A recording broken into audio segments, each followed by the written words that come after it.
जय हिंद, वंदे मातरम। देश और दुनिया के तमाम खबरें के लिए आप बने रहिएगा स्मार्ट नौकरी चैनल के साथ। दोस्तों, सबसे बड़ी खबर निकल के सामने आ रही है। चीन से बड़ा तनाव तो अलर्ट हुआ, अमेरिका कर रहा है परमाणु हमले का युद्ध अभ्यास। जानेंगे इस खबर को, साथ ही आपको बताएंगे बिहार में, जी हाँ दोस्तों, एक बार फिर से खूंखार, जी हाँ दोस्तों, गोलीबारी हुई, जिसमें पहले लगाए गए जिंदाबाद के नारे और फिर उम्मीदवार को भून दिया गोलियों से। जानेंगे इसको खबर को भी विस्तार से इस वीडियो के अंदर। साथ ही आपको बताएंगे सनराइजर्स पर पंजाब की रोमांचक जीत के बाद राहुल बोले हमें जीत की आदत डाल रहे हैं। जानेंगे इस खबर को विस्तार से इस वीडियो के अंदर। साथ ही आपको बताएंगे वोडाफोन और आइडिया लेकर आ रहे हैं आपके लिए बम्पर ऑफर। इस खास रिचार्ज पर 56 दिनों के लिए मिलेगा आपको 100 GB का डेटा।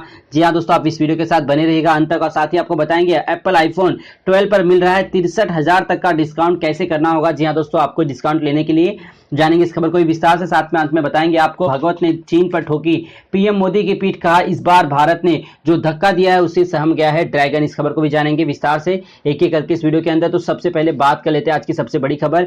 चीन से बढ़ा तनाव तो अमेरिका कर रहा है परमाणु हमले के युद्धाभ्यास। जी हाँ दोस्तों, परमाणु हमले के बारे में जैसे ही लोगों के दिमाग में वहम आता है, सभी को एक ही चीज याद आता है कि जापान पे जब परमाणु बम गिराया गया था नागासाकी और हिरोशिमा के बाद, उसके बाद 2 लाख से ज्यादा लोग जो है मारे गए। उसके बाद कितने सालों तक वहां पे जो है गामा किरण का जो है रेडिएशन जो था वो बहुत ज्यादा था, जिसकी वजह से वहां पे लोग अपंग यानी कि अपाहिज जो है हो रहे थे। तो ये जब भी परमाणु का हमले का जब बात आता है तब भी जो है पूरी दुनिया सहम उठती है। और इस समय जो है अमेरिका को उकसा रहा है चीन से बढ़ते तनाव, और अमेरिका ने अपनी युद्धक तैयारियों को बढ़ा दिया है। अमेरिकी फाइटर जेट, स्ट्रेटेजिक परमाणु बॉम्बर, न्यूक्लियर पनडुब्बियों और एयरक्राफ्ट कैरियर इन तीनों हमले का अभ्यास कर रहे हैं। इस युद्धाभ्यास को ग्लोबल थंडर 21 का नाम दिया गया। इससे अमेरिका के साथ ब्रिटेन, ऑस्ट्रेलिया की नौसेना भी हिस्सा ले रही है। हाल ही के दिनों में साउथ चाइना सी और हिंद महासागर में अमेरिका का चीन के साथ तनाव चरम पर है। बात करें ग्लोबल थंडर 21 अभ्यास को यूएस स्ट्रेटेजिक कमांड ने आयोजित किया। इस दौरान अमेरिकी सेना ने किसी निश्चित लक्ष्य के खिलाफ परमाणु हमला करने और उससे बचाव की अपनी तैयारियों की जांच कर रही है। इस युद्धाभ्यास में परमाणु हमले करने में सक्षम अमेरिका के B-52 strategic bomber, B-11 bombers, B-2 Swift stealth bomber को दिखा रहे हैं। हाल ही के दिनों में अमेरिका ने B-1 विमान का एक बेड़ा चीन के नजदीक गुआन में तैनात किया। तो ये बहुत ही बड़ी, जी हाँ दोस्तों, खबर निकल के आ रही है, क्योंकि अंतर्राष्ट्रीय मार्केट में और अगर इस प्रकार से दोनों ही देशों के बीच युद्धाभ्यास की बात आ जाती है और साथ ही परमाणु हमले की अगर नौबत आ जाती है तो देश में फिर से यानी पूरी दुनिया में जो है इसका खासा जो है प्रभाव देखने को मिलेगा। अब बात करते हैं देश की सबसे बड़ी खबर निकल के आ रही है बिहार से। बिहार हमेशा से ही कुख्यात रहा है। जी हाँ, कुख्यात इसलिए कह रहा हूं मैं, जी हाँ दोस्तों, कि वहां पे आतंकवाद को जैसे एक निशाना किया जाता है, वहां पे नक्सलवादी, इन तमाम चीजों की वजह से वहां पे जो है गुंडा राज चला जाता है। और इसी बीच बिहार इलेक्शन से एक बड़ी खबर निकल के आ रही है कि पहले लगाए गए थे जिंदाबाद के नारे और फिर उम्मीदवार को भून कर दिया गोलियों से। जी हाँ, एक सनसनीखेज खुलासा सामने आ चुका है। अमरनाथ में, जी हाँ, अमरनाथ सहगल बिहार, शनिवार की रात शिवहर जिले में जनता दल राष्ट्रीयवादी के उम्मीदवार और चर्चित मुखिया श्री नारायण सिंह की गोलियों से भूनकर हत्या कर दी गई। श्री नारायण को चुनाव प्रचार के दौरान गोलियां मारी गई। इसी दौरान प्रत्याशी के समर्थकों ने हमलावर को दबोच लिया और पीट कर मौके पर ही उसे मौत के घाट उतार दिया। वहीं दूसरी ओर हमलावर को पुलिस ने गिरफ्तार कर लिया है, लेकिन इस पूरे मामले में एक बड़ा चौंकाने वाला खुलासा हुआ है। समर्थक बनकर काफिले में हुए थे हत्यारे। बताया जा रहा है कि श्री नारायण पुनरिया इलाके में हाथसार में प्रचार के लिए निकले थे। वो पैदल ही प्रचार कर रहे थे, लेकिन इसी बीच बाइक सवार 2 आरोपी समर्थक बनकर उनके काफिले में शामिल हो गए। इसके बाद उन्होंने श्री नारायण सिंह को गोलियों से भूनकर मार दिया। चुनाव बाद गठबंधन में पुष्पम प्रिया का इनकार। बिहार चुनाव में मुख्य मुकाबला एनडीए और महागठबंधन के बीच नजर आ रहा है। इस पर प्यूपल्स पार्टी प्रमुख ने कहा कि उनका वक्त खत्म हो गया है। मुझे पूरी उम्मीद है कि प्यूपल्स पार्टी की सरकार बनेगी। चुनाव के बाद क्या किसी के साथ गठबंधन करेगी, तो पुष्पम प्रिया ने इस सिरे से नकार दिया। देखिए पुष्पम प्रिया का, जी हाँ दोस्तों, ये बयान। तो दोस्तों, इस समय जो है लगातार बिहार को राजनीति जो है पूरे देश में छाई हुई है, क्योंकि लोग जो है इस बात को लेकर काफी चिंतित में है कि 15 साल तक एनडीए और बीजेपी की सरकार के राज शासन के बाद क्या वापस से वो अपनी सत्ता को जो है बचाने में कामयाब होंगे, या फिर तेजस्वी यादव के प्रखर तेज नेतृत्व के आगे वो घुटने टेक देंगे। अब बात कर लेते हैं आज की सबसे बड़ी खबर की तरफ। जी हाँ दोस्तों, आज है दशहरा और आप सभी को हार्दिक शुभकामनाएं दशहरा की। जी हाँ, और आज कर रहे हैं पीएम मोदी की अपील पे सैनिकों के घर में एक दिया जलाए। जी हाँ, पीएम मोदी ने मन की बात कार्यक्रम में जो है कार्यक्रम का यह 17वां कड़ी था, यानी कि 17वीं बार जो है प्रधानमंत्री नरेंद्र मोदी अपने मन की बात कर रहे हैं। दशहरे के खास मौके पर होने वाली मन की बात में पीएम मोदी ने रेडियो कार्यक्रम में जो है अपनी अपील की। प्रधानमंत्री नरेंद्र मोदी आज मन की बात कार्यक्रम के जरिए एक बार फिर से देश को संबोधित कर रहे हैं। मन की बात कार्यक्रम का यह 17वां संस्करण है। प्रधानमंत्री मोदी सुबह 11 बजे से मन की बात कार्यक्रम के जरिए लोगों को संबोधित कर रहे हैं। हर बार की तरह पीएम मोदी नरेंद्र मोदी सुबह 11 बजे देश को संबोधित कर रहे हैं। जानिए इससे जुड़ा हर अपडेट।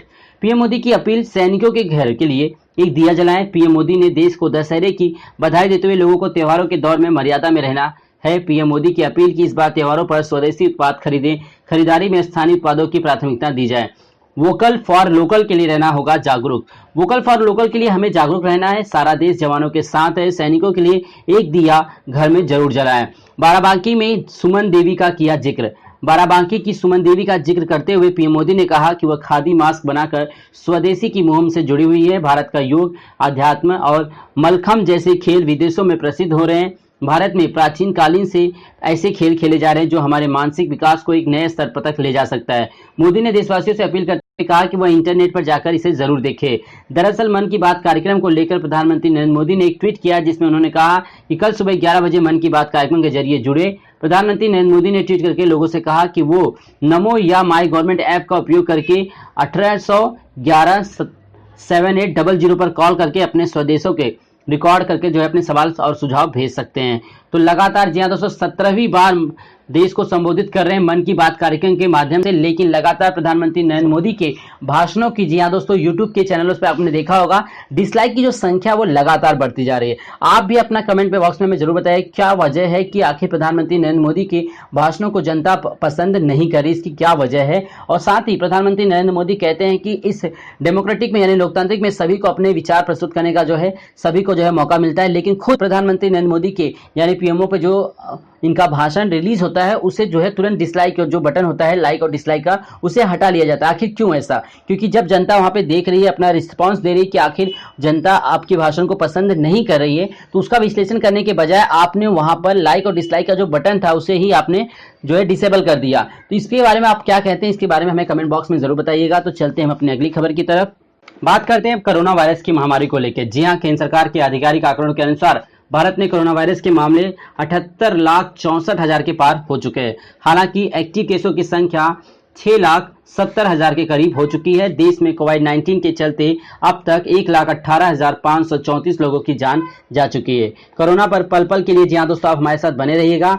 आपको आगे बताते हैं कि भारत में कोरोना संक्रमित की वजह से अब तक जो है इतने 1.5 लाख से ज्यादा जी हाँ दोस्तों लगभग करीब जो है लोग अपनी जान गंवा चुके हैं। लेकिन एक सबसे अच्छी खबर यह आ रही कोरोना वायरस को लेकर कि इस समय लगातार रिकवरी रेट जो है बढ़ता जा रहा है और भारत में कोरोना संक्रमण के मामले जी हाँ दोस्तों पिछले 24 घंटों में 50,129 नए मामले सामने आए और 578 लोगों की जान जा चुकी है। कोरोना वायरस की महामारी में जी हाँ दोस्तों जहां देश की आर्थिक दृष्टि से काफी ज्यादा कमजोर हो चुका है और लोगों के रोजगार जा चुके हैं, ऐसे हालातों में भी जो है इस समय स्वदेशी चीजों को अपनाने के लिए जो है प्रधानमंत्री नरेंद्र मोदी के द्वारा एक मुहिम छेड़ी गई जिससे जो लोकल हैं उन्हें काफी ज्यादा बढ़ावा मिलेगा और देश ज्यादा आत्मनिर्भर बनेगा। तो चलते हैं हम अपनी अगली खबर की तरफ।